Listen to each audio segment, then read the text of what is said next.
We are now live. Good afternoon. I call the IGR Committee, Intergovernmental Relations Committee of the Eugene City Council to order.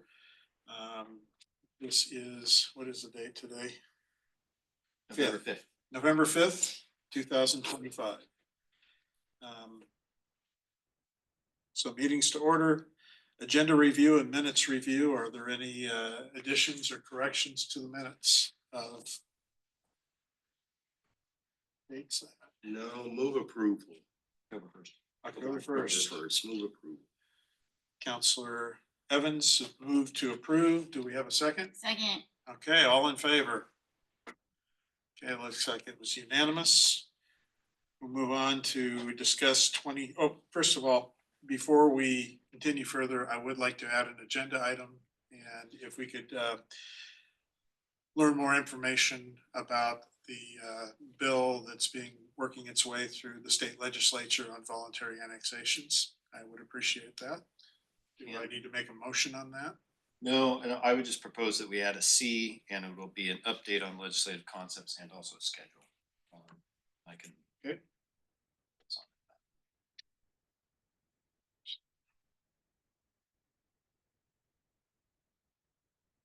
Send schedule. Okay, let's move on then to agenda item 3, which is discuss 2026 legislative session. Great. Thank you, Councilor Gross. Do we have anybody on listening in, chairs? Yeah, two attendees. Great. I'm Nathan Nelson. I'm the Intergovernmental Relations Manager. And as you have in front of you for today, the first item is the priorities, and as a reminder, and also for folks listening on in, the Intergovernmental Relations Committee on an annual basis works to adopt 2 documents. One is a priorities document, and the second is a policies document. The priorities document, as we've shared before, is the directions from City Council to the IGR manager and our intergovernmental relations function on what to advocate, particularly at the state level, but also at the federal level at times. And this is for the upcoming short session in 2026, state legislative priorities. And so in front of you, there's the draft, and this is, we presented this last month in October. There has been no changes to this document. If the committee would like to discuss this more in depth or ask any questions, we can do that. It's a placeholder to continue to move forward for the December meeting, which we will seek to get a formal vote from the committee to formally adopt the priorities document and the policies document, which is our next one that we'll be reviewing. But for right now, there's no changes to the priorities document. Great. Are there questions from the committee? No questions there. Before we go forward, I just want to welcome Mayor Knudsen to our IGR committee meeting. And we are on discussion item number 3, agenda item number 3, and we are now moving on to, I guess we're through the first 2, really. Well, through A, and then we'll go into on to B. Okay, we're moving on to B. All right. And then chairs, can you pull that up onto the screen? This way folks that are watching can also see what we'll be discussing. Great. And so the second document, which is what I've been sharing, is the state and federal legislative policy document. And so again, rather than this be the priorities document of what we are actively advocating for, this is a broad-based document that provides clarity on either legislative concepts and bills that are coming on up at the state and or federal level, that then we, the legislative function of the city through the IGR committee and or just the IGR manager, are able to take action on behalf of City Council with clear direction, rather than having to bring back bills that to the IGR committee and or to city council for deliberation and discussion. So it's really trying to provide clarity and direction so that we can go execute that vision from city council at, in Salem and or in DC in an effective and efficient manner. And a lot of times these ones, the opportunity for us to really clearly state what we are for and what we are against. And a lot of times it's a protective position to protect the existing authorities and or policies that the city council has adopted over the course of time. So for this year, we are doing a little bit of a revision. And so that's what we're going to spend most of the time today walking through. I've taken the existing document and there's basically these 4 bullets at the top that talk about edit and revisions key. And so blue is for existing statements that are reorganized for clarity. And we'll get into that under the homeless opportunities, financial stability, and addressing the homeless crisis or the housing opportunities. That one had a whole lot in it. And so I'm just trying to reorganize it so it's cleaner and clearer. So that's what the blue is there for. It's nothing new. It's just we're reorganizing. Red is for existing statements that are actually revised for greater clarity. And so it's putting a finer point on that. And as we go through these, there's good having discussion and deliberation and then direction will be helpful today. Italic was for proposed additional policy statements, either from our legislative coordinators, department leadership, or that have come out of the last legislative session that we're really seeking to add clarity. And then the last one is strike through for proposed deletions of any policy statements. So before we then jump into this, do you have any questions, comments, or concerns? Seeing any? Okay. Okay, and so as we're moving forward under the support housing opportunities and financial stability for Eugene residents and addressing the homeless crisis. So again, under blue, these are for existing statements that are reorganized. So none of this is new. This is all existing. It's just been reorganized. Eugene supports the preservation expansion of the following policy positions, programs, and investment. And so we really tried to put them into these categories that would make more sense. So number 1, housing policy. Programs and tools to fund the development, preservation, and protections of housing affordable to low-income persons, land use. So as I said, these ones are existing, they're just reorganized. So number 2 is unhoused shelter and homeless services. On 2C, that is a new addition. So the italic for proposed additional policy statements, robust funding for the statewide shelter. And so my proposal to add that is that we now have a statewide shelter program that the legislature created in the last legislative session. And it was funded at just over 200 million for the 25-27 biennium, with an ongoing funding level of around 100 million, which is going to be less than what is going to be needed. And so if we adopt this, then this gives me the direction and the city the direction to advocate starting now for robust funding through the remainder of this biennium and also to future biennium. Question, do you want us to address these as we go, or do you Yes. want to just do a package? It would be great to address as we go, and then at the end, what my intention, great question, Councilor Groves, and I apologize for not having clarity on this. I would like to get your comments and I can be revising as we go. We don't have to get into wordsmithing, but we could say, yeah, this one feels good, or no, we want to see something different. Make all of those edits, and then in the December meeting, bring that back as a clean package to say, we got through this, we're adopting, and or we're putting it forward for you to adopt based upon the direction that you gave and any clarifications and or revisions that you gave. Councilor Evans? Hey, Ethan, I'm assuming that you saw Reagan's email from earlier this week. Yes. About Yep. The hole that's being created in homeless services by the funding being pulled back from our nonprofits. How does our ask with the state align with backfilling some of those deficits? Or are we just treading water in terms of maintaining this funding? And then, we've got to figure out, how the Dutch boy plugs the holes in the dike is where we're at right now. Because, and I had a couple meetings with the ABC leadership over the weekend that we need to come up with some kind of strategy, because very soon we're going to be in a worse situation than we already are on the streets.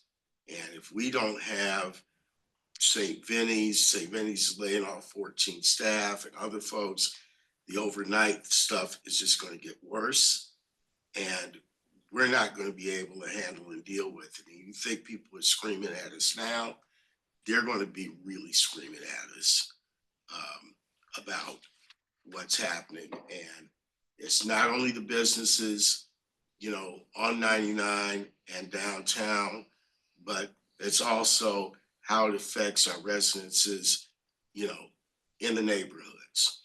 So I don't expect you to have a full answer for this, but what is our strategy or our approach vis-a-vis state funding now? Counselor Evans, Mayor, you've been involved in some of this. Do you want to chime in, or do you want me to kind of provide feedback?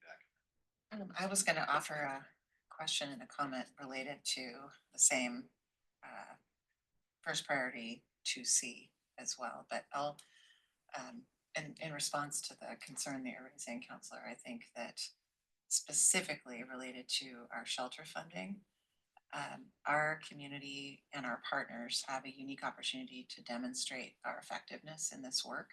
And looking forward into the biennium and into the future, effectiveness is really important as a value.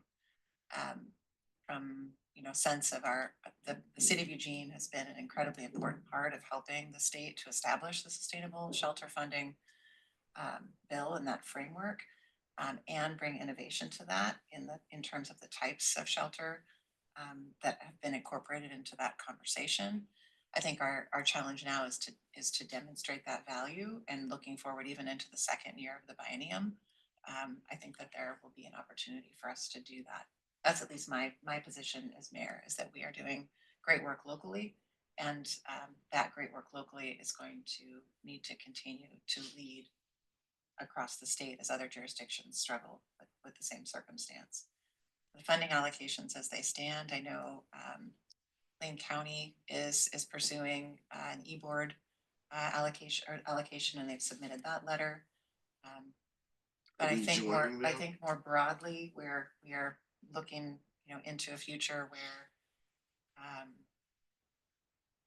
our safety net partners, our direct service partners are going to continue to be under extraordinary pressure, and there will be a real responsibility at all levels of public leadership to align resources very efficiently and effectively to needs. So that's where my position is at this time. And I've had, I think, productive conversations with people to those ends, but it's not a great situation, and it's not one that we're looking into and thinking that the challenge that we're facing is as bad as it's going to get. It's very possible that the challenge will get larger as our resources are receding. Thank you, Mayor.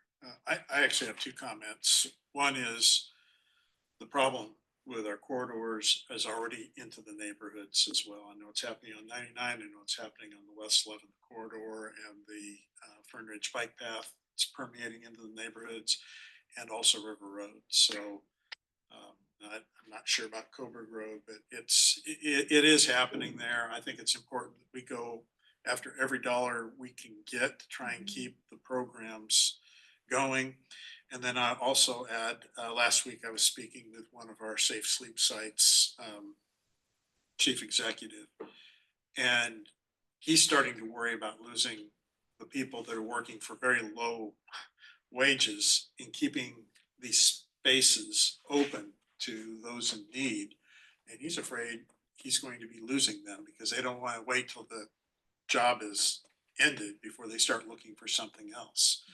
And that would be a shame because these folks have already established relationships with a lot of people that they're clients that they're working with. They understand the system and they work well as a team.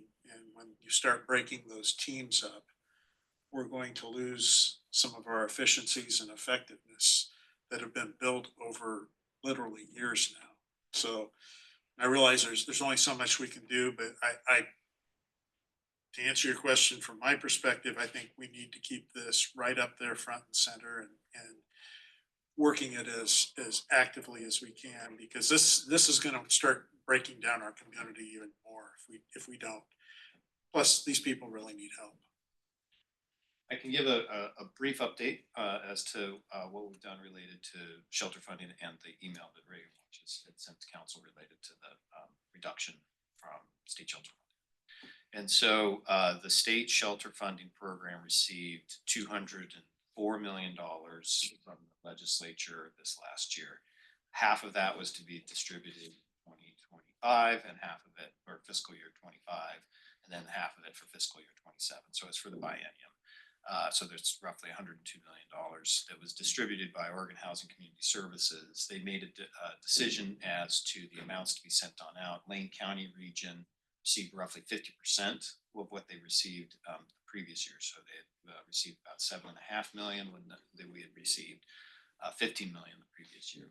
And so Lane County was then looking to had to then work with providers and partners to reduce services and to be able to budget and meet the needs, budgetary needs related to what the state was going to allocate on out. Part of the state's directive as well was to minimize the number of beds that were going to be closed. And so working with the providers across the Eugene area came up with a strategy that would maintain beds, but then cut positions and also cut services. And those positions provide services. And so that's what the teams did, and that's what then Reagan's email to you was related to.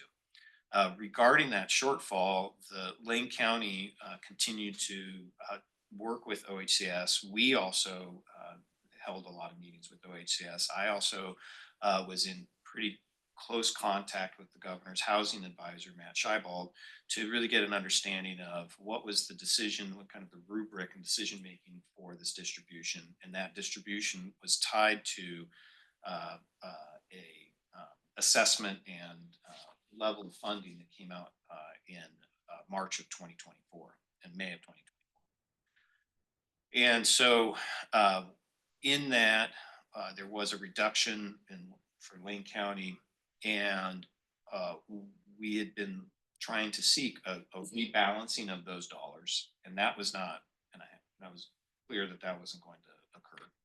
And so then we were saying, well, what are opportunities to receive funding in this current budget year to close the gap and also not have us close beds or anything else? But ultimately, that is a role of Lane County because they are the authority receiving those funds. We were not receiving those funds directly through previous shelter programs. And so we were a supportive partner in that. And we were advocating strongly, but also recognizing that Lane County is the decision maker. I know that Commissioner Buck has been meeting with OHCS Director Bell on a regular basis. And through that, they came up with the Lane County Board of Commissioners authorized a request letter from the BCC to Oregon Housing Community Services to request for the Lane County area around $7 million for additional shelter funding. They did this in a collaborative approach with other counties, including Benton County, Multnomah County, and a collaboration of a few Central Oregon counties, including Deschutes, and I believe Crook County was part of that. And they've sent forth a letter and request for roughly $24 million in emergency board funding. The legislature has set aside $100 million for the biennium for the emergency board, asking for this. It's roughly a quarter of that would be set aside. Additionally, something to know and consider is that the shelter programs received more money in the legislative budget for the biennium than other traditional homeless programs or homeless prevention programs like rent assistance. And so there's kind of there was a plus up in the budget, and then the distribution, we didn't get what we wanted. And so there's probably not going to be a lot of hope for that e-board request. I've crafted a letter that's based upon the talking points that Reagan gave and also Lane County's letter. There's clear direction from City Council that we can advocate on behalf of this additional request. I've put it onto the mayor's letterhead. I've got it being drafted or revised by staff, and I was planning on having it, bringing it to you, Mayor, for review and then signature and sending it off to the OHCS director by the end of this week. And so we're working to, advocate for those funds. The reality is that we may not get those funds because of the immense need across the state based upon all of the other items that you had just spoken about: behavioral health, SNAP benefits, all of the other impacts from the government shutdown, and also HR1 and some of the budget decisions. All right, that's what I was gonna ask you. I assume that we are in competition with other counties across the state for the same e-board money that we're asking for. Good question. I don't think it's going to be a competition for other places, I think that the e-board is the 100 million that's been set aside for the e-board is more than likely being looked at as a way for the governor and state agencies to be able to minimize the impact, the financial impact of what we're seeing as within this biennium, a large revenue shortfall that came after they adopted the budget and after the legislature made programmatic decisions. And so the governor has requested 5% cuts across the board for all the departments and agencies to submit. And this short legislative session, the legislature will have to rebalance the budget and either pull out of reserve, pull out of emergency board funds, reallocate, reappropriate. And so that's a process that's just it's happening, and it's going to happen until the end of the session in March. And just being mindful of, we've got a good amount to go for. Yes, no, it's, I appreciate that. I have one good question about number one. Please. Thank you, Chair. Just a clarification of terms with our housing policy work. We have at the first item A references our tools to fund the development, preservation, and protection of housing affordable to low income persons, and item B, land use and community planning tools that enable the development of affordable housing. How are we defining affordable housing in that specifically section B? Mayor, I appreciate the question. With the small a, I would say it's a broad definition. And so it allows us more flexibility rather than the capital A of having it be a 60, 40, 80% AMI. We can, and I would advocate to keeping it flexible so that we can weigh in support of items that could be more quote unquote middle income. That was my specific question. Is it whether or not we were being inclusive in that term relative to the housing need that we have in the community? So thank you. All right, continuing on. Please. All right, so then under human services, increase state funding for addiction treatment and recovery, including sobering and detox. I'm proposing just to cut off the rest because the rest is really a descriptive. In order to increase, it's kind of like what we would be doing, but just the direct advocacy would be this first part of increased state funding for addiction treatment and recovery, including sobering. So if that's works for you all, we'll keep moving from that. It's keeping the meat of that. I'm not hearing any objections, Ethan. B, changing mental health to behavioral health. Simply because as you had at your work session, behavioral health is a more encompassing term that includes mental health and also addiction recovery. And so really trying to make it more inclusive. Okay. Moving forward, number 4, renter protections. This is just, again, reorganizing what has already been adopted in the adopted document. So number 5, Sorry, just a quick question on the renter protections. We heard at the last public comment period, people pushing the owner occupied units being able to, a consortium be able to purchase smaller apartment things. Is that included in this? no, Topa? Topa. Topa. no. I guess my question Well, is, should it my be? understanding is that really is a separate issue Okay, from, you know, this was one of those things that came up last weekend, last minute from Kevin Cronin. I don't think he emailed the rest of council, but he emailed me with a proposed motion to put forth last Monday. I emailed him back and I also called him and told him that's not how the process works. We have not had an opportunity to have a work session or discuss TOPA. And we have not included that in phase 1 or phase 2 or phase 3 of renter protections. In fact, we're trying to wrap up phase 2. So, you know, I asked the question, do we need a work session? Or is this something that's going to be part of the conversation in phase 3? And the response from staff was, no, we're going to deal with it in phase 2. And Okay. what I would say is that this document is a distillation of council directives that have come out of those work sessions and renter protection packages. And so we, as you all know, the IGR committee tends not to get out in front of council. And so once council's taken a position, we distill that down and add it into here as needed.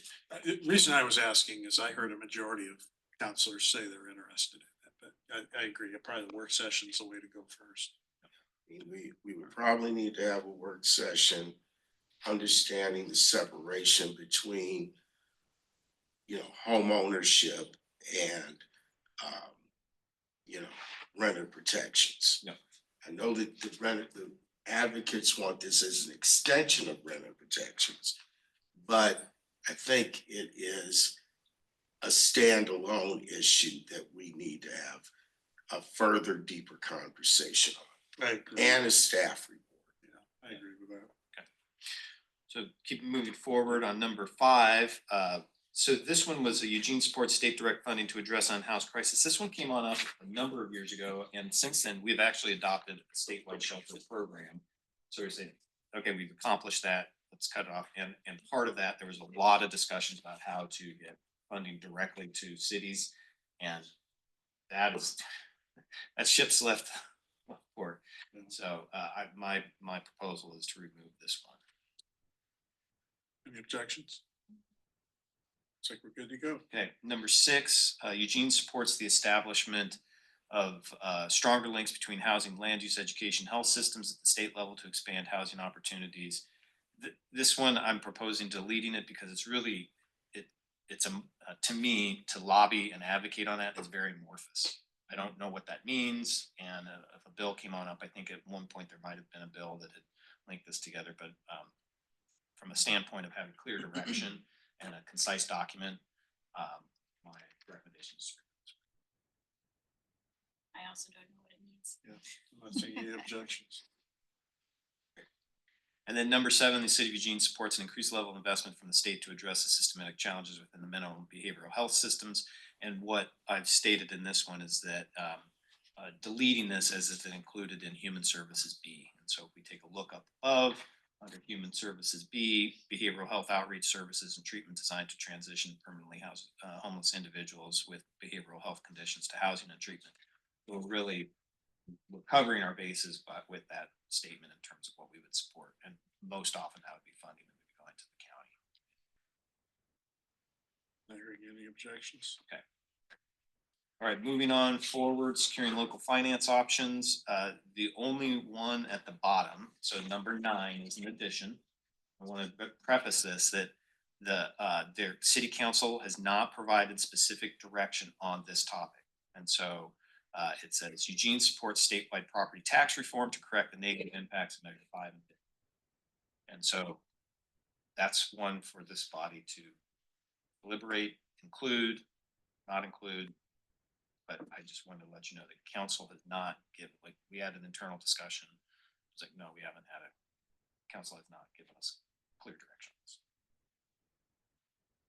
It's a pleasure of the committee. I think we probably should drop it until we get, till there's actually a real proposal, a real conversation on reform of 5 and 50. And that has to come from the legislature, not us. Meredith, I see you raising your hand. I did, I was just going to ask that given that the workforce revenue was contained last year, it might be of interest for council to have an update on what was gleaned from that. I know that our finance CFO has captured in slide presentations to a budget committee and council the implications relative to economic development and stability at the general fund level for our city. So I would be curious if staff has any suggestions as to how we can maintain engagement with support of this continued effort to understand what that should look like. Because I think it will be important for the city of Eugene to be actively engaged in shaping that conversation. We have very interesting data to share about the implications. Yeah, we definitely want to make sure you're involved and at the table for these discussions. I think we can all agree on that. Yeah, I mean, but I mean, really, this has been the bear that the legislature has been struggling with for years, and they're gonna have to continue to struggle with it. I think we know where we're at. We need the reform. We all do. I mean, I'm going back to when, I was active in League of Oregon Cities. I was the president. It's like, we have been begging for reform, and, you've been slowly strangling municipal government throughout this state. It's just not municipal government. It's everybody that feeds into the property tax base. So every time we dip into the well, whether that is for schools, municipal government, whatever the case may be, that pool shrinks and we're not expanding it. And because of the limitations that we have based on 5 and 50, we cannot grow our revenue base. If I might suggest that hearing Councilor Evans is your input and Mayor's your input, I'd also leave it on open for the two councilors to weigh in. I want to just kind of share what we have on our priorities document. At the bottom, we've got support statewide property tax reform. And so that one, but that one specifically is about participating in Representative Nathanson's work task force on impacts of ballot measure 5 and 50. And so that's something where it's coming up with recommendations to the 2027 legislature. So that one is proposed but it's a narrower slice, whereas saying in our policy document, support property tax reform to correct the negative impacts of measure 5 and 50 is a little bit more, more focused in terms of we want to see a change to this. And what Mayor Knudsen had mentioned is that there are future council discussions related to the finance, municipal finance group that's going to be coming back. And so if we want to remove, or if you want to remove this from the policy document, leave it in the priorities that's focused directly on participation in the workforce, and then after the council has a work session and deliberates on the finance piece, to say, okay, did we get direction out of there? Do we want to add it as a recommendation? Whatever have you, we can then take that clarity of direction and put it on.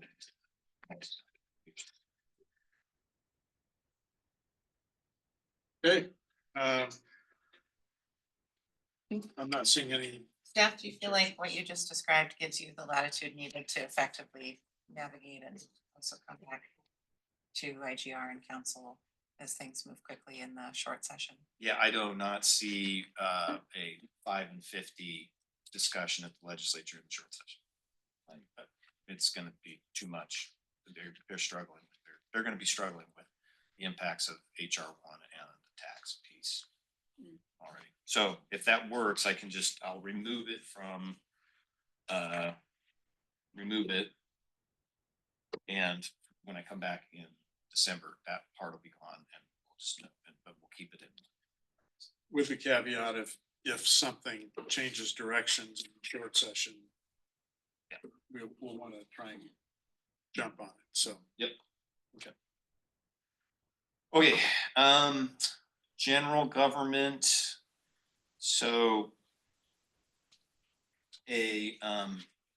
under general government, under number 3, Eugene opposes efforts to increase supervisor representation. That one had been under public safety.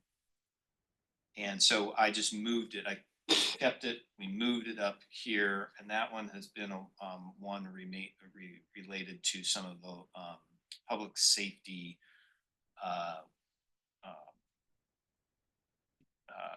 staff that have sought collective bargaining in the past. And so we just had that one on the books, and then I moved it on into general government because that's where we're kind of keeping some of that. Yep. I'm not sure I know what this means. So is this basically saying we don't want supervisors to be able to unionize? That is correct. That's one of the focal areas there. And do you know why we added it? I don't remember. I might ask Counselor Groves to go back into time and into the Wayback Machine and potentially battalion chiefs. Yes, And yeah, I lived through that. There's pros and cons to it. I mean, the question I was asked was, if that happened, would that affect us operationally? And my response was, in the short term, no. In the longer term, it might. And I think Chief Caven would be a better one to answer that. Yeah. With what's going on today. Right. So, And so this is an existing one that we've had on the books. yeah, I just don't remember it. And But so if it's something that wants to be discussed and deliberated upon, then that's something that I would seek to go back to Chief Caven and to Chief Skinner and say, is this something that IGR wants to discuss? At this point, it's something that we can. I'll just learn more about it on my own. I don't need to take up time for everybody else. Right. I have mixed feelings about it myself, but it's want our employees taken care of on one hand, but I also want them to do their jobs and not look at when their supervisors get conflicted with, well, this is a brother or sister firefighter in the same union. And the way we worked it out in fire is we had, it's, the bargaining process is separate. We bifurcate that from the, up through captain is in one group, and then the battalion chiefs are in their own group. So then the fourth is, this is out of Senate Bill 916. We wanted to put this in front of you for discussion and clarification, and ideally, this is a recommendation from our ERC group. Is Eugene opposes changes to collective bargaining laws that reduce local bargaining rights or present unfunded mandates to local governments. So we were really just saying, if the state steps in and says thou shalt, as they've done in Senate Bill 916, then the local government does not maintain that local control of the bargaining rights that are inherent contractually at the time, and also if we're presenting with an unfunded mandate, then we would say this has financial impact to the organization. So this is one that we would propose to add. Any objections to that? Jennifer? Anything? I think we're good. Okay, great. Continuing on, so now we're under economic development. And so propose removing the support local authority to develop infrastructure that provides new economic development opportunities, especially in the emerging technology industries, supports the inclusion of high-speed broadband telecommunications network funding and state-funded infrastructure projects. And so in conversation with Ann Fifield, our economic development manager, she said, yeah, we can probably get rid of that one because it's not relevant locally any longer. And so let's clean it up. Okay. So that's why we're seeking to just remove that one. Just worry about the eliminating developed infrastructure that provides new economic development opportunities, because I'm even thinking in the buildings in downtown. I understand as far as broadband goes, that makes sense to me because it's pretty much kind of on autopilot at this point. It's going to happen. I would be concerned, do we have something else that supports a general infrastructure piece? You see what I'm saying? You know, even the mixed use development that we're looking at for the butterfly lot, would it impact our ability to go after funding that would help produce something like that would be really good for our downtown and our economy? Councilor Groves, really good point. Let me see if I can go back and work with Ann, and we could maybe craft one that is a little bit more broad-based and inclusive, related to a statement related supporting infrastructure-related economic development opportunities. That's what I'm trying to get at. I get the back half of this, but that first half, so I don't know if we have agreement on that. That makes sense. Yeah, I concur. Yeah, because I mean, within the next 5 years with AI continuing to grow and expand and everything else that's happening, we're gonna see some major economic changes, and particularly how it impacts our workforce. Yeah, so we'll come back in December. I'll work with Ann to craft something for your review and be able to bring that right. I think question to add to that would be, and for staff to discuss, is that with that support for local authority to develop infrastructure that provides new economic development opportunities, is there anything else and infrastructure? Infrastructure and, like, is that a complete picture for what we are trying, the opportunities that we're trying to create? Okay, we'll add that on in and come back with something. We kept the bioscience as primary economic driver and tied that to the night campus. Cultural arts as a primary economic driver. We are proposing to add Eugene seeks resources to expand its industrial land supply. So this one was a recommendation from Ann Fifield. And then also the number 6 and number 7 are older ones, which we've worked through. And so supports existing ability of cities and municipal utilities to own, operate, construct, and provide telecommunication services, including high-speed broadband. This one's about 6-7 years old. We're in a different situation now. Opposed to move that off. It's a policy that we're going to actively be working on.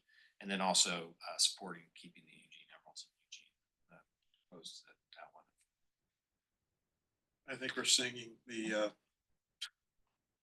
Wake song right now. Medford did pass Love is still there. That love is always. the love is still there. I hear that that there is still efforts to keep the MC. There are, but Medford just passed, yesterday. The to fund fund the stadium. stadium. Potentially, I don't think it's a done deal. It's not a done deal, but it's closer, but then there's the whole 3.5 to 4 hour additional travel time for teams. But anyway, won't get into details. I just have another question related to number 3, which is about advanced manufacturing and that biosciences. I'm thinking about the latitude in our sector strategies and connectedness of some of these areas of industry and work. And we are in a fascinating time in terms of how industry and opportunities and the workforce are changing, and the overlap between bioscience and advanced manufacturing is extraordinary in some cases, also can be completely separate. So I don't want to muddy the water by raising that question, but it does. No, that's actually a good point, because as I'm sure you're aware, there's work going on right now between the University of Oregon and Oregon State University, and some collaborative things that looks like it's probably going to produce fruit. So, Yeah, the innovation corridor, and that'll be an Yeah. update at the summit next week. yeah, And there has actually been some changes. And so, Mayor, what I can do on that one is go back and talk with Ann a little bit more. And so we get the nomenclature, the language updated and also expansive. So it's more inclusive, because I think that even the Oregon Biosciences Association has changed their name to advanced manufacturing. So I've added that to the list to say change to advanced manufacturing, but I'll talk with Ann and then we'll see what comes out of the economic summit next week and see if I there's know better. that they're trying to replicate what they've done with the University Nexus in North Carolina. And I've had some preliminary conversations with James Lawton about LTD's connection between the University of Oregon, Oregon State, and the Eugene Airport via Highway 99. Yeah.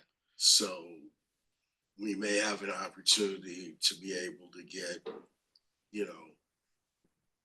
maybe some federal funds if we name it after a certain president.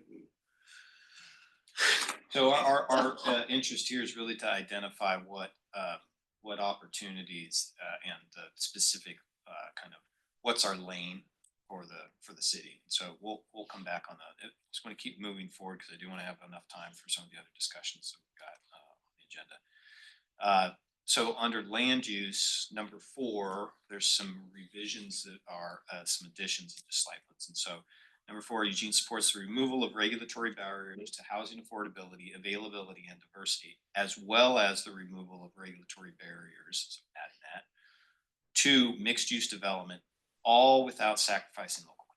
So these are edits that I received from Lauren Summers.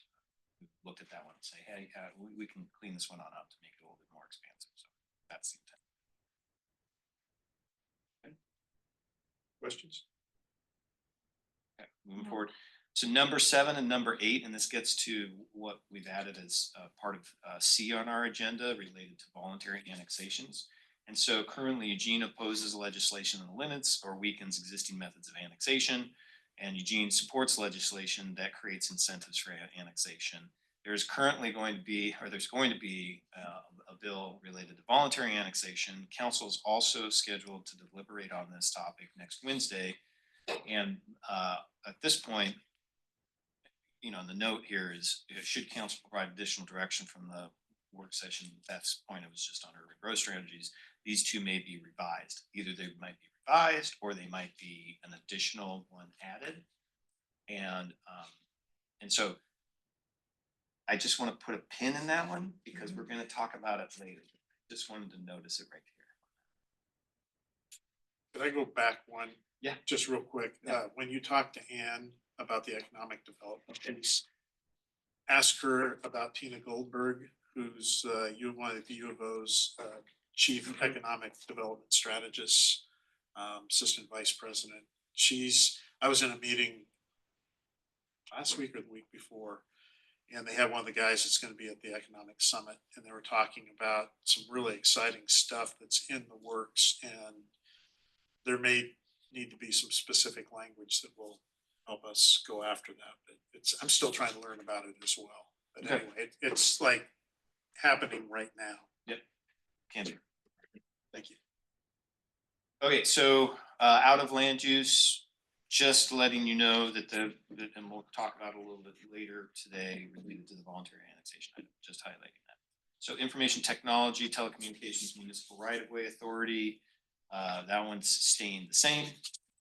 And then under public safety, and so number one, we're removing it and proposing to put it under general government.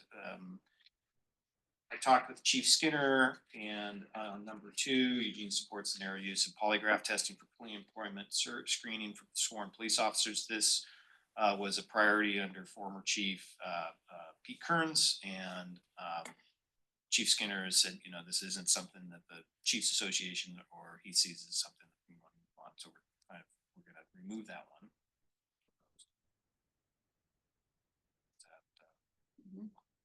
Councilor Groves, moving forward. Yes, I'm not hearing any objections to that. In the interest of point positive on number 4, removing the oppose and adding support. So Eugene supports efforts to maintain fire department and input on proposed development projects and to administer all provisions of the fire code. And so cleaning that up, so it's just basically saying we support providing that input at the state level, and also we maintain the right, administering the fire code at the local level. Thank you. For whatever reason, fire department input on that has always kind of been pushed out and taken a back seat. And there's been some legitimate safety issues that have just been brushed over. And then, so then number 5, Eugene supports enhancing the effectiveness of the state's emergency communication system through an increase in the 911 tax. We did that when there was a 911 tax increase proposed. There's not a 911 tax increase being proposed for a period, probably a good while. So I'm just saying, let's take this one off, and until that conversation comes back on, we can add it back in. Are you okay with that? I do have a question about number 6. Okay. And it only caught my attention because it seems like there's a pattern of removing this level of specificity in other priorities, but number 6, that it ends with a dependent or an independent clause identifying a particular program. So Eugene supports after-school funding for youth that contributes to the prevention and reduction of juvenile crime, including early childhood literacy programs, such as the Imagination Library Program. I think it's pretty specific. And I just wonder if we need that last "such as," because if that's an example of early childhood literacy programs, or is that specificity needed for a particular bill or concept? Mayor, it's a great point. It's What I just, it only caught my attention because it's one of the only proper nouns in our. Yeah. There's a limit what we can go after. Yeah, is there another, if it changes their name, do we still get to? Yeah. So we can just put it at a period at the end of including early childhood literacy programs. And be good there. I would support that, Greg. Yep. Jennifer? Yeah, No, I do support the Imagination Library. Well, yeah, but Part of it. we support other things too. Also. It's Call that. and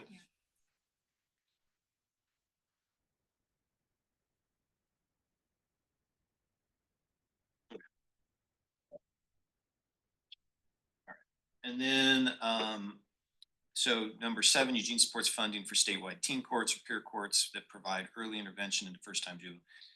Taking that and revising number 9 below that says Eugene supports state and federal funding and policy support for local government communities, justice style programs, and teen or peer courts that provide early intervention. So it's just trying to condense it.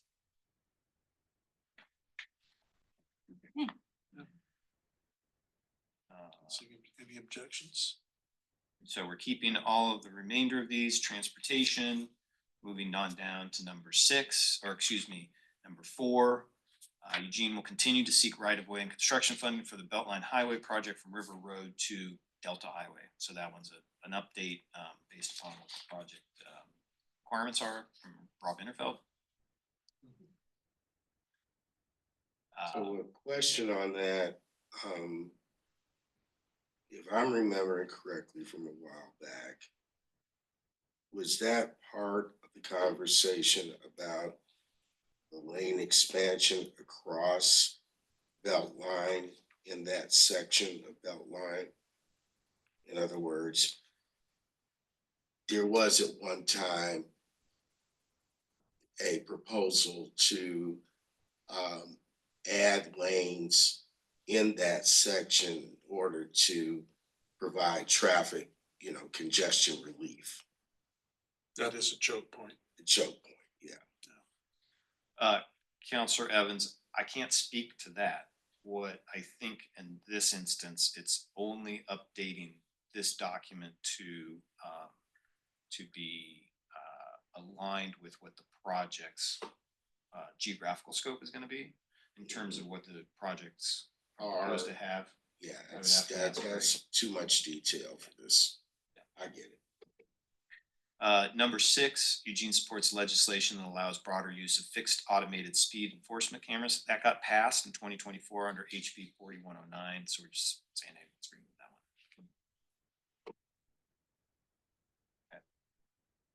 Okay. We've got 3 additions at the bottom. And so Eugene supports increased federal and state funding for the development of Eugene Airport Terminal and apron facilities. Number 10, Eugene opposes federal or state withholding of aircraft registration information that utilize Eugene Airport or any legislation that will limit or prohibit the Eugene Airport's ability to collect landing fees, aircraft parking fees, or aviation fuel flowage fees. Go ahead. So going back to 10, based on the email that we received, or at least I received 2 weeks ago from Catherine Stevens at the airport, was that we were green lighted on the funding for the expansion of Concourse A and the baggage claim fixes and the other pieces of infrastructure that were going to be partially funded by a federal grant. How locked in is that? Or do we know if certain people wake up on the wrong side of the bed tomorrow that money disappears? Well, I would refer to 2 things. One is that Catherine Not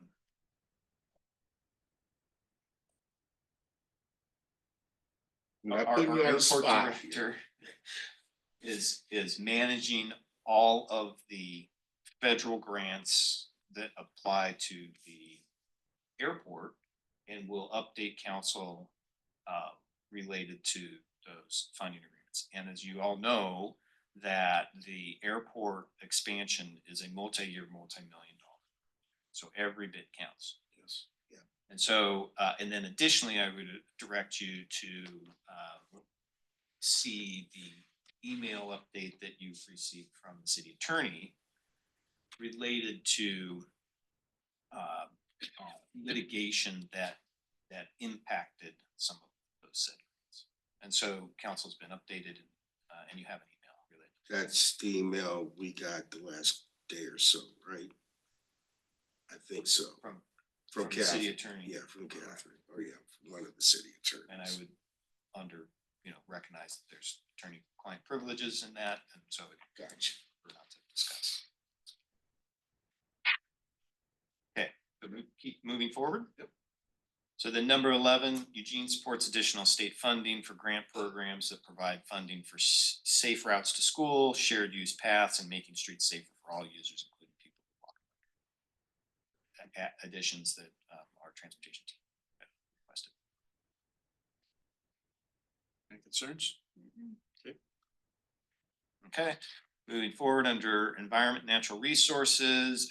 I think there's ones that are on number 10. And this is just updates related to some of our the nomenclature, the language for our wastewater and our stormwater teams. So number 10, Eugene supports measures that facilitate economical, environmentally sound practices for managing wastewater and stormwater processes and infrastructure, including resource recovery. And so I think the resource recovery is a big piece for wastewater to be able to manage the resources that the community provides to the wastewater treatment. Maintain minimum flows to protect infrastructure and reduce the risk of corrosive gas formation. So that's coming from our Parks and Open Space and our wastewater teams. And then the last one is, and this is a proposal from the city's waste prevention program. Eugene supports the creation of a battery extended producer responsibility, EPR legislation, where producers of batteries must share in the end-of-life disposal cost of batteries and battery containing products. Producers must join a producer responsibility organization who will carry out plans to collect and recycle batteries. This is actually a bill that was before the legislature this last session. It's coming back again from Metro. And so we've been asked to take a position on it, and it aligns with the county's waste reduction efforts, the city's waste prevention efforts, and also the extended producer responsibility bills that are out there for like e-cycles, electronic appliances, the mattress recycling programs, paint care, which is a paint recycling one. So it's in alignment with these existing structures for producer responsibility bills.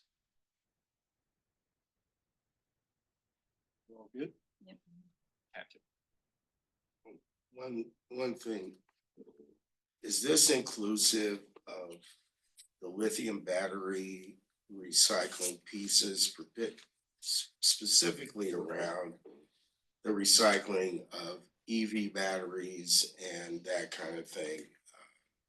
I know that there's some proposals that are emerging right now to recycle EV batteries, in the state as part of an economic development strategy. But I'm not sure where all of that is right now. I've just heard bits and pieces around that, and just kind of how does this affect that, particular strategy if we're putting this policy or advocating for this policy at the legislature? Councilor Evans, I'm not sure, and I can ask. I've got written down. So does EPR include lithium? So I can get that when we come back, and That would be great. and answer that either via email or have it back in December. Okay. Works. Okay. Under climate recovery, this is in discussion with Danielle and Ian of the climate office, sustainability office. They proposed making these edits. And these are proposed edits coming out of council deliberations on the carbon reduction work sessions. So removing the number 1 that says Eugene supports state and federal measures to place a price on carbon emissions through mechanisms. It's a cap, carbon tax and fee or cap and trade program, and instead say, Eugene supports state and federal policies that reflect the true cost of carbon emissions, including market or investment-based mechanisms to accelerate the transition to a low carbon economy and promote clean energy development. So it's really kind of moving in that. Here's what the carbon emissions are, market investment-based mechanisms, and just broadening it on out so it's not just a carbon tax, fee, cap and trade. So it just makes it a little more inclusive. We good? Mhm.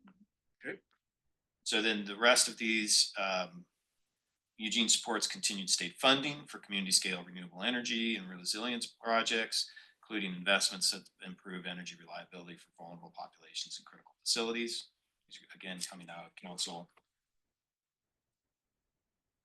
Eugene supports the establishment and capitalization of state level green banks or similar clean energy finance mechanisms to expand access to affordable financing for energy efficiency, electrification, and resilience projects.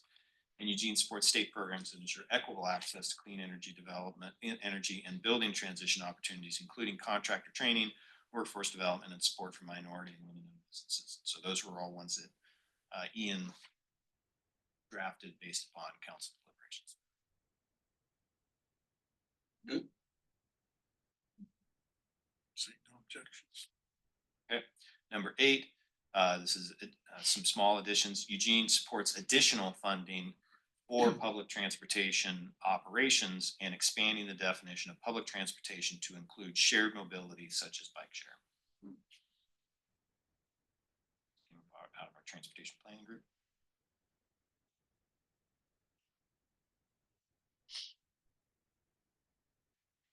And then the blue one is, this one had come out of housing, the first topic, and said Eugene supports state funding and improves energy efficiency in housing, reducing the energy burden and overall cost of housing. So it's not a new one, it's just getting allocated. And then there's no more, that's it. Right? Good. Any closing comments on that? Seeing any? Just appreciation for the Yes. clarity of the editing process. Yes, thank you. Takes a little bit of energy to do something like that in a document this long. Very appreciated. This was a fair amount of work. Thank you for taking I that on. appreciate everybody being able to get through that. Okay, so Counselor Rose, you want me to move on into number C? Please. Okay. I think that what I want to share with you right now is a schedule so that you can get a chance to look at what we've got coming on up, and then we can discuss some policies. But because I think the schedule is going to drive a lot of what the concerns are related to policies. So what we have is today, we've got our IGR committee to discuss priorities and policies. You made good effort on that. Next Wednesday, you've got your work session on voluntary annexation. Then November 17th through the 19th, there's legislative days. I'll be up in Salem for those. On December 3rd, you have another IGR committee meeting, and we'll come back and we'll be looking to adopt the priorities and the policy documents at that time. So that meeting to adopt those documents. Those documents will then be what gets sent to council for January meetings, which we'll get to in a second. I have an internal meeting on December 16th to meet with our legislative coordinators, and we'll be reviewing our bill process and software and our teams and all the communications and everything else. On January 21st, City Council is scheduled for work session and action. City Council work session, action work session is being scheduled at that point in time. There is so we want to make sure that everybody who can attend is able to attend.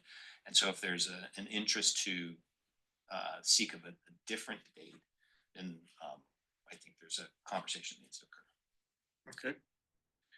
And then in late January, we'll potentially have a Eugene area delegation breakfast meeting to prep for the session. It's potential at this point in time, trying to figure out if we can get everybody in the same place and the same date at the same time. And then on February 2nd through March 9th is the Oregon legislative session. So those are the times that we've got, really formal ones that are coming in front of us for decision making and adopting, revising, and having kind of in a public meeting setting. Questions? Okay, on voluntary annexations. So, Mayor Knudsen, Councilor Groves had asked for this item to be added on to the agenda, and so in number C, and I wanted to be able to have this conversation. I had a conversation earlier this morning with Representative Fragola. She is entering a bill on behalf of Better Housing Together, that's the Eugene Coalition, and also as being some engagement with the Eugene Chamber, that would look to allow for voluntary annexations within a UGB that are non-contiguous property, non-contiguous properties to properties that are within the city limits. And so out in the matrixed area, it would be the ability to kind of have a property that is jump, still within the UGB, but could jump because of the contiguous requirement. Back to the future.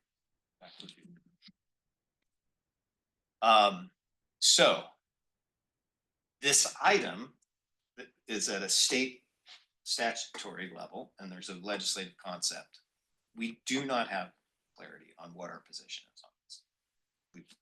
The two pieces that are in our policy document, I spent time with Lauren Summers and Alyssa, and all of us kind of scratched our head and said, what's being proposed, which we only have in concept. We don't have actual bill language to review. and respond to. Say, well, if it's just this discussion of this concept, yeah, then the policy direction right now doesn't give us a place to move. But it is part of what Alyssa Hanson is going to be bringing as planning director for the work session next week, along with 4 other concepts that are local incentives related to annexation. And so this 5th item, which is going to be the state bill, the statutory bill, we're hoping that there will be discussion at council that will help Alyssa and I and Lauren figure on out, okay, what could we, based upon that discussion, bring back to IGR at a December meeting to say, okay, here's what, we heard from the council, here's where the majority of people are trending towards. And also, we should be able to get a draft copy of the legislative concept before the December meeting. So we would actually have something that is, here's language on a piece of paper that we can say, okay, this is how it applies to what the existing council policy is. Here's what the discussion was. And what we would be able to do is probably make a recommendation with some language to you at the December meeting so that you can deliberate and say, yeah, we feel comfortable putting this on either the priorities document or the policies document because of the conversation you've had with colleagues. And that knowing that in January, we'll be back at the table with full council to adopt that full package. And there's a second conversation. So that's how we're trying to map this on out so that we really follow the processes that council has adopted through resolution and also through the operating agreements about adopting policy and new positions and also bringing back to the IGR while kind of like we're flying the boat as we're building the plane as we're flying. I think sometimes we are flying a boat. Is that what's happening? I think that's kind of the problem sometimes. Upside down tail, everything is wrong. Everything is wrong. Well, I know one of the things that when we went away from island annexation before was we weren't annexing whole streets. And so that made a problem where you could technically have a piece of a street in front of a property that annexed, but then there would be gaps. And so that was one of the things I recall. But we don't do it that way anymore. We now pick up whole sections of streets. So that would kind of take that thing away. I'm just trying to remember all the reasons we went away from it before, although we do want River Road and Santa Clara to annex. So if we've got a way to get there, I mean, I'm just thinking out loud. But there were some reasons we went away from island annexation. It would be nice to at least hear what those were and what's different now. Well, part of the incentive package around that was providing city infrastructure to those houses That's that my would point, annex in. where the streets weren't brought in. Right, and we have a number of streets in River Road that are unimproved. Right. They're, you know that. I Yeah. mean, I do. there's the drainage issues, the weight issues for taking traffic, all of that needs major improvement and major investment. And the downside of annexation there is the provision of providing a full suite of city services to areas that basically we can't pay for, and they will not pay for themselves. Yes. I think the work session discussion of this and raising some of those questions as well as expectations of redevelopment paying for the extension of infrastructure where it doesn't exist, which is a typical condition that we run into all the time as a barrier to redevelopment. And a barrier that's typically addressed in smaller scales on the private side of that equation. I think it'll be interesting to hear from staff next Wednesday what this raft of issues or strategies related to voluntary annexation might be, and then see how this legislative concept as it emerges fits with or diverges from those. My sense is that there's But we'll learn a lot from that work session just next Wednesday. It's half of our 90-minute session is on voluntary annexations. And then the other observation is just something that I've heard routinely from our police and fire, which is that in these conditions, especially where it's a non-contiguous property, when a call comes in from these locations, we go anyway. And it's not because we are not sure who the parcel belongs to, but because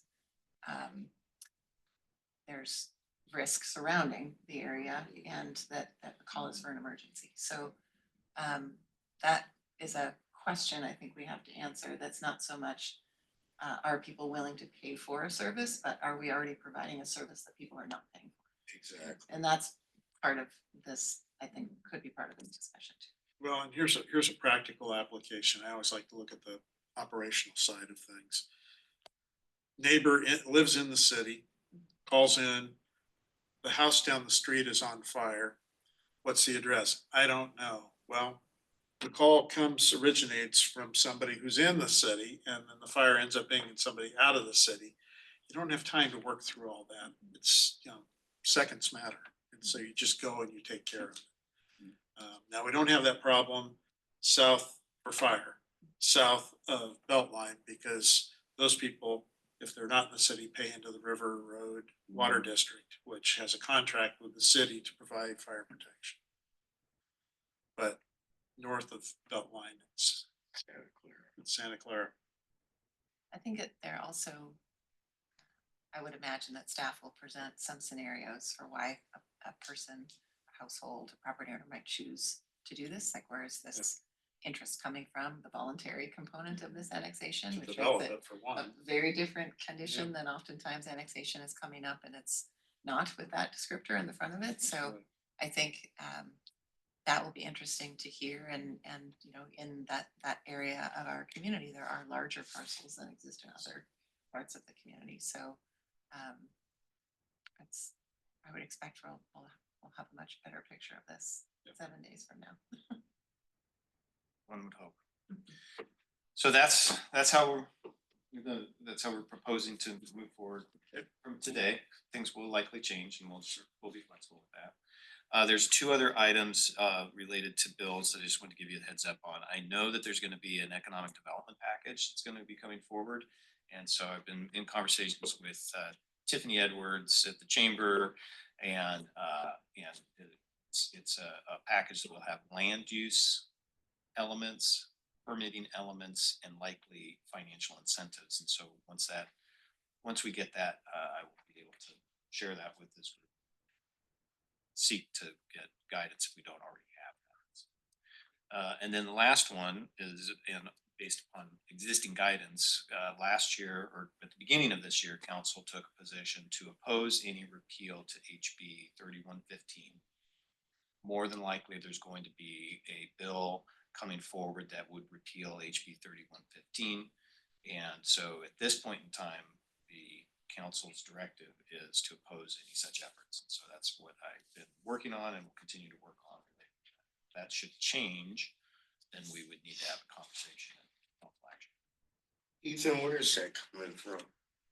The legislature? Oregon Business and Industries has put forward a potential referral to the voters. And they said, well, we're going to hold off and we'd like to see the legislature repeal the bill during the short session. So there's legislators putting bills related to that. And so I've been talking to different legislators to get more of that is, and also just to share is in opposition. Right. So that's it in regards to number C. Okay, Back to you, Council. thank you. Do any items for committee members and good of the order? I'm not seeing any. Yeah, One item is in your packet. There's a document that I shared with you, provided to you, that Mayor and I and Sarah, Matt met with representatives from Smith Carson, our government, or federal I government did see affairs. that, yes. And it's the regional impacts of Trump administration policies in HR1. So and this is through our United Front partners, and so we've mapped that out. I had additional copies, and I'm going to give that to you as a kind of FYI, in case you're getting questions from constituents. This is part of our IGR suite of research and resources, and I want you to have that. We just got it last night and got it today. All right, with that, we are adjourned. Thank you.